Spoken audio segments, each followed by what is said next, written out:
ये हर महीने आता। जब आपके हृदय में कभी कोई बात आ जाए कि बाबा आज मेरा मन ये कह रहा है और आपको सुनना है बाबा, आपको स्वीकारना है बाबा, आपको मेरे मन की बात जानना है बाबा, बस हाथ में चंदन लगाया, बेलपत्री का भाग इस तरह से पकड़कर शिव जी से अपने हृदय की बात कहकर, मेरे देवाधिदेव महादेव से दिल से कहकर, अशोक सुंदरी वाली जो जगह होती है, आपको बताया है अशोक सुंदरी का जो स्थान होता है, ये शिवलिंग या अशोक सुंदरी की जगह, इस बेलपत्र को अशोक सुंदरी वाली जगह पर जहाँ शिवलिंग है, शिवलिंग की साइड पर पहले नंबर की पत्ती का मुख होना चाहिए, बस उसको रख दीजिए और उस पर थोड़ी देर हाथ रखकर अपने हृदय की बात मेरे महादेव को दिल से कहकर आ जाइए। अगली सोमवार की अष्टमी या अगला प्रदोष या अगली शिवरात्रि जब आती है, मेरा महादेव आपकी मनोकामना का भाव पूर्ण करता है। ये शिव तत्व है। एक बात अपने जीवन में उतार कर रखिएगा, सोमवार की अष्टमी, शिवरात्रि या सोमवार, प्रदोष, बन सके तुम्हारे पास में शिवालय हो या बेलपत्री का वृक्ष हो, वहां दीप दान अवश्य करना चाहिए। अब एक बात का स्मरण आपको रहे थोड़ा सा, अगर किसी कामना के वश अगर हम दीप लगा रहे हैं या हमारे मन में कोई भाव उत्पन्न है और हम बाबा से कहना चाहते हैं कि बाबा मेरा ये कार्य है आप पूर्ण करिएगा, तो फिर शिव मंदिर में भी लंबी बाती का दीप आप प्रदोष या सोमवार की अष्टमी या सोमवार या आप शिवरात्रि को बाबा से निवेदन कर कर लगा सकते। हाँ, विशेष जब कोई एक बहुत बड़ी बात हो और आपके कार्य में कहीं अटकल हो रही हो, तो एक ही दीप में दो बाती, शिव और शक्ति, लंबी बाती बनाई, शिव और शक्ति के नाम से दो बाती एक साथ एक दीप में भी लगा सकते। पर कब? जब विशेष कोई आपका कार्य हो और वो अटक रहा हो, विशेष कोई कार्य, और आप बाबा से प्रार्थना कर रहे हो, तो दो बाती का भी प्रयोग आप कर सकते हो। ऐसे शिव तत्व। शंकर भगवान को धतूरा कब चढ़ाना चाहिए उसका विशेष ध्यान रखें। जैसे शिवरात्रि है, प्रदोष है, या सोमवार है, या कोई विशेष आपका उत्सव है, तो आप शिव जी को धतूरा चढ़ा सकते हैं। या विशेष कोई बीमारी ऐसी लग गई है या विशेष कोई तकलीफ ऐसी हो गई है जिसका निवारण नहीं हो रहा, तो आप धतूरा चढ़ा सकते। धतूरा चढ़ाने का भी एक क्रम है। हल्दी में भिंगोकर धतूरा चढ़ाया जाता है लक्ष्मी के लिए। चंदन में भिंगोकर धतूरा चढ़ाया जाता है आयु की वृद्धि के लिए। अबीर एक सफेद कलर का बॉर्डर होता है। अबीर गुलाल जो होती है, गुलाल में अबीर डलता है, चमकदार, आपने देखा होगा अबीर। तो अबीर में धतूरा जो डुबो कर चढ़ाया जाता है, अबीर को लगाकर चढ़ाया जाता है, वो रोग मुक्ति का होता है। काय के लिए होता है वो? रोग मुक्ति। ओम श्री शिवाय नमस्तुभ्यम, ओम श्री शिवाय नमस्तुभ्यम, रोग की मुक्ति। धतूरे का भी एक स्मरण होता है महाराज। बहुत भारी रोग है, बीमारी लग गई है, डॉक्टर अपना काम कर रहे हैं, घर का व्यक्ति बहुत बीमार हालत में पड़ा हुआ है, तो बेलपत्री के वृक्ष के नीचे भी शिवलिंग का निर्माण कर कर एक धतूरा समर्पित करा जाता है, जिससे रोग से मुक्ति होती है। उसमें ना तो हल्दी लगाई जाती है, ना चंदन लगाया जाता है, ना अबीर लगाया जाता है, केवल धतूरा चढ़ाया जाता है। जिसके जीवन में हमेशा कांटे ही मिले हैं, बेटी बड़ी हुई तो घर में मायके में दुख देखा, और मायके से गई ससुराल में तो ससुराल में दुख देखा, ससुराल में भी दुख देखने के बाद में भी पति को बहुत कुछ काम खुलवाया, बहुत धंधे खुलवाए, नौकरी लगवाई, पर वो पति बार बार छोड़ कर आ गया, बार बार तकलीफ भोग रहा है, बार बार कष्ट भोग रहा है। फिर थोड़े दिन काम करता है, थोड़े दिन छूट जाता है, फिर व्यापार में बढ़ता है, फिर छूट जाता है, फिर कोई दुकान खुल गई, थोड़े दिन अच्छी चली, फिर वापस वहीं घर पर आकर बैठ गया। अर्थात उसके जीवन में वो शूलता चल रही है। तो बाबा देवाधिदेव महादेव कहते हैं ये 3 घड़ी 3 पल 3 नक्षत्र 3 समय 3 दिन में जो शूल मुझे समर्पित करता है उसके जीवन से मैं शूल हटा देता हूं। वो 3 दिन लिखे स्कंद पुराण में।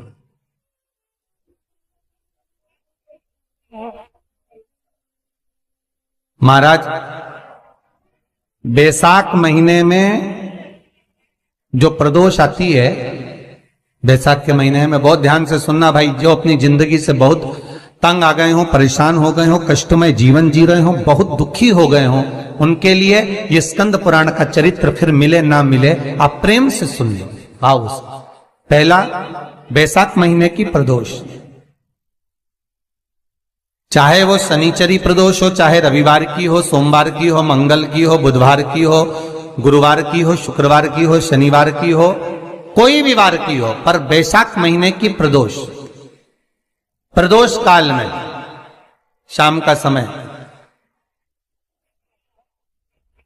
सूर्य डूब रहा हो, बस डूबा ही हो, और उस समय पर सूर्य के डूबन के तुरंत बाद बाबा को धतूरे के साथ में बेलपत्री ना चढ़ाते हुए बेलपत्री के वृक्ष के 7 कांटे बाबा के शिवलिंग पर समर्पित करे जाते हैं महाराज, अपनी जिंदगी में अड़चनों को हटाने के लिए।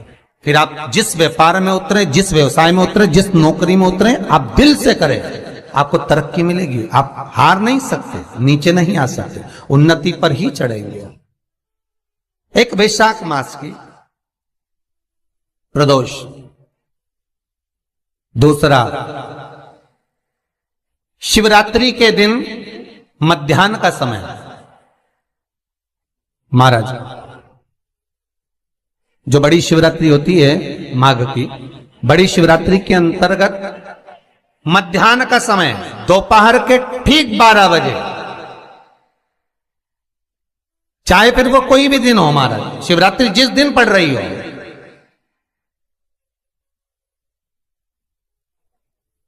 उस दिन भी धतूरे के साथ बाबा को 7 कांटे बेलपत्री के वृक्ष के समर्पित होते हैं महाराज। इसमें आप ये वाले जो कांटे हैं जो शिवरात्रि के दोपहर 12 बजे वाले हैं, अगर कोई मदिरा पीने वाला हो, व्यसन में डूबने वाला हो, कोई जुआ खेलने वाला हो, कोई गलत वैश्यावृत्ति करने वाला, या अपने मार्ग से विचलित कोई व्यक्ति है, उसके लिए भी ये कांटे बहुत काम आते हैं महाराज। दूसरा, पार्वती तेरे द्वारा तेरे नयन अश्रु से जो प्रगटा हुआ बेल का वृक्ष है, द्वितीय शूल मैं वहां धारण करता, तृतीय शूल, तीसरा शूल जो वर्णन करा गया महाराज, भगवान श्रावण के महीने में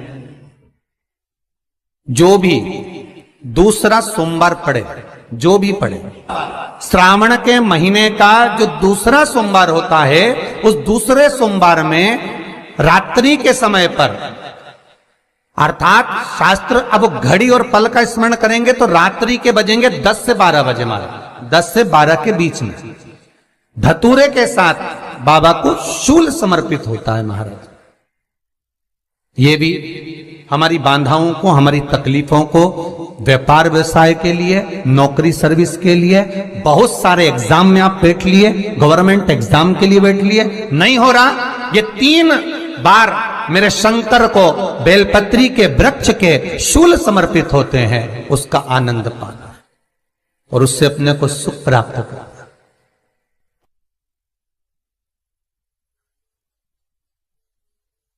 कि बाबा भोलेनाथ जी के नयन अश्रु से जो प्रकट हुआ वो रुद्राक्ष का पौधा है, माता पार्वती के नयन अश्रु से जो प्रकट हुआ वो बेलपत्री का पौधा है, और उमा और महेश, जिस महेश के वंशज है महेश्वरी,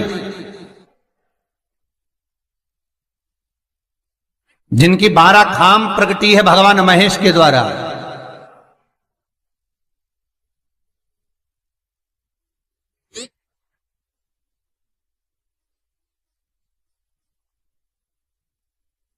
वो महेश और उमा, उमा और महेश का जो चरित्र है कि उमा और महेश का जब प्रागट्य हुआ, उमा और महेश जब दोनों आनंद में विभोर होकर जब चलते हैं और दोनों के बैठने से तप मुद्रा से जो पौधा उत्पन्न होता है वो शमी का पौधा है।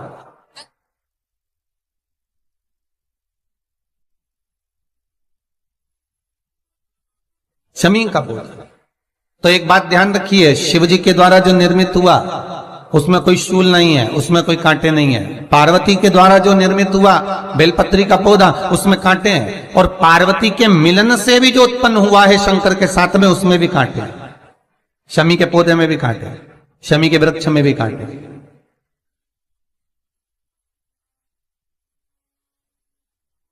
तो पार्वती जी स्कंद पुराण में एक प्रश्न कर रही हैं भोलेनाथ जी से कि प्रभु मुझे ये बताओ कि आपके द्वारा जो निर्मित हुआ उसमें शूलता नहीं है, पर मेरे द्वारा जो निर्मित हुआ उसमें शूल क्यों आया है, उसमें कांटा क्यों आया है? थोड़ा सा माताओं, मेरी जीजियों, आपको थोड़ा बुरा तो लगेगा इस प्रसंग को सुनकर, पर लग जाए, पर आज कथा निकली है तो सुन लो है कि शिवजी जिस रुद्राक्ष को उत्पन्न कर रहे हैं उसमें शूलता नहीं है, पर पार्वती जी जो संग में मिली हैं उसमें भी शूलता है, और पार्वती के द्वारा जो प्रकट हुआ बेलपत्र उसमें भी शूलता है। तो भगवान महादेव बोलते हैं, पार्वती मैं तुझे कुछ कहूं और कहने पर तुझे तेरे हृदय में कोई बात चुभे, शूल लगे तो मुझे ठीक नहीं लगेगा। नहीं नहीं नहीं, आप कहिए प्रभु, मैं सुनने के लिए तैयार हूं, आप तो बोलो कि कारण क्या है।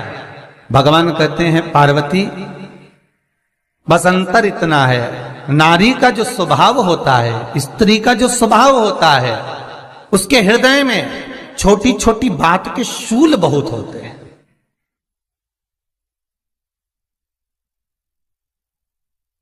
जेठानी ने यह कह दिया, देवरानी ने यह कह दिया, तुम्हारी मम्मी ये बोल दी, तुम्हारे पापा ने यह कह दिया, तुम्हारी बहनों ने यह कह दिया, तुम्हारे भाई ने यह कह दिया, तुम्हारे रिश्तेदार ने यह बोल दिया। ये नारी के भीतर ये शूलता रहती है।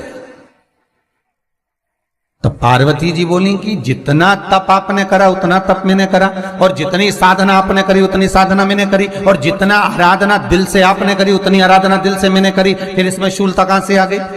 भगवान शिव बोले, बस पार्वती बात इतनी सी है कि जब मैं आराधना करने बैठता हूं तो मेरी दृष्टि में सम्मुख में कुछ नहीं होता। जब मैं आराधना करने बैठता हूं तो मेरी दृष्टि में, मेरे सम्मुख में कुछ नहीं होता कि कौन ने क्या करा है, कौन ने क्या बोला है, कौन क्या कर रहा है, उससे मुझे मतलब नहीं होता, उससे मुझे कोई मतलब नहीं। पर पार्वती जब तू आराधना करने भी बैठती है ना, तो तेरी चित्त वृत्ति में कहीं ना कहीं किसी ना किसी रूप में कोई शूल आ ही जाता है।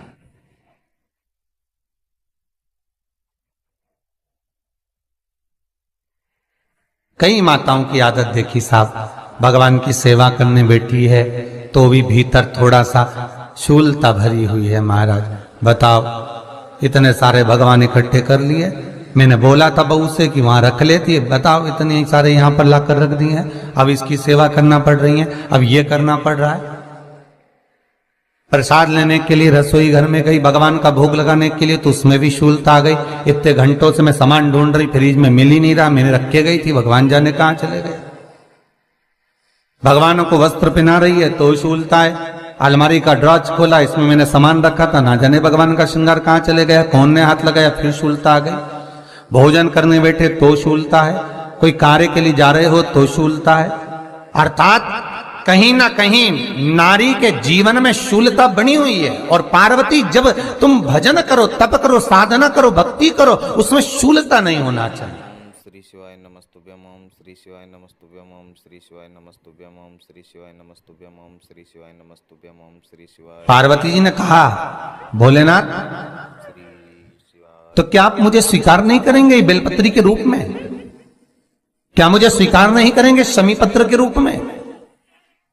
पद्म पुराण, स्कंद पुराण, लिंग पुराण, नर्मदा पुराण और शिव महापुराण, ये सारी पुराणे वर्णन करती है। पार्वती जी का खंड आनंद वर्षित कर रहा है, वर्णन कर रहा है। पार्वती खंड वर्णन कर रहा है, सती खंड वर्णन कर रहा है। उमा संहिता वर्णन कर रही है।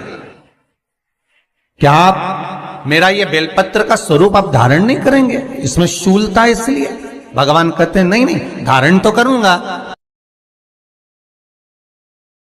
वो केवल शिवरात्रि के दिन करने का होता है। शिवरात्रि का प्रसंग कहता है अपने मन की अभिलाषा रखकर तुम्हें जो चाहिए। प्रकार आप लोगों ने भी पढ़ाई करी होगी, हमने भी करी। ऐसा रहता उसमें नोक रहती है या पेंसिल उसमें भर देते हैं और उससे ऐसा पेज घुमा घुमा के उसको कस देते हैं। वो ऐसा रखते हैं, कॉपी पर ऐसा रखा जाता, फिर उसको ऐसा घुमाते घुमाते कि नहीं घुमाते? अरे बोलो तो, सबने कराए ना ऐसा घुमाए, वो घुमाते एक जैसा गोला बन जाता बिंदु। वो जो नोक होती है ना वहाँ चुभी रहती है और वो एक ही जगह पे रहती है और घूमती जाती है। उसी तरह इस मन को, इस दिल को एक में लगा के रखो, बाकी की सब दुनिया में घूम के आ जाओ। दिल एक में लगा कर बैठ गए, चित्त एक में लगा कर बैठ गए तो सृष्टि में कहीं पर भी घूम कर आओगे, परमात्मा उस जगह पर हाजिर मिल जाएगा। पर स्थान मत छोड़ना, जगह चित्त वृत्ति ना छूटी जाए, भगवान का भजन ना छूटे, उसका स्मरण ना छूटे। ये वस्तुएं, ये सामान, ये सामग्री, ये दौलत, ये सत्ता सब जाने वाली। जहां बैठे हो उस मन को वहां लगाना। हम तो यहां तक कहते हैं, यहां तक कहते हैं होटल में जाओ तो दिल होटल में लगा लो, होटल में जाओ तो दिल होटल में लगाओ, खाने में लगाओ, बफेट में जाओ तो बफेट में लगाओ, शादी में जाओ तो थोड़ा रिश्तेदारों में लगाओ, और अगर सत्संग में आओ तो मेरे भोलेनाथ में लगाओ। दिल लगाना ना भूलिएगा। परमात्मा को थोड़ा समय जितना दे रहे हो, 3 घंटा, 2 घंटा, 2.5 घंटा, 1 घंटा, आधा घंटा, जितना हम भगवान को देना उतनी देर भगवान में चित्त होना चाहिए, उतनी देर भगवान में मन लगाना चाहिए। पर ना जाने दुनिया के लोग कहां चले गए, वह मोबाइल ने सब हटा दिया। हर 15 मिनट में ऐसी याद आए ना व्हाट्सअप खोल के बैठ जाए। आप इस त्रिपुंड 3 रेखा का दर्शन भगवान विष्णु के मस्तक पर भी कर सकते हैं। आप ये 3 रेखा का दर्शन स्वयं ब्रह्मा के मस्तक पर भी कर सकते हैं। आप ये 3 रेखा का दर्शन स्वयं भगवान कृष्ण के मस्तक पर भी कर सकते हैं, श्री जी बाबा के मस्तक पर भी कर सकते हैं इस त्रिपुंड का दर्शन। बस अंतर इतना है, शिव जो त्रिपुंड लगाए हैं वो आड़ा है। तिरुमाला में जो तिरुपति बाबा का अपन दर्शन करते हैं, जो त्रिपुंड लगाए हैं वो खड़ा है, 2 सफेद बीच में लाल। मेरे श्री जी बाबा ने भी अपने मस्तक पर त्रिपुंड धारण कर रखा। मेरे श्री जी बाबा ने भी अपने मस्तक पर त्रिपुंड धारण करा है, और बाद में एक कुंकू की रौली की एक तिलक को धारण कर रखा है। तो वो त्रिपुंड का जो दर्शन हो रहा है, सोने की 3 रेखाओं का जो दर्शन हो रहा है वो आप करेंगे। वो सोने की जो 3 रेखाएं उसका जो दर्शन हो रहा है वो आप कर सकते।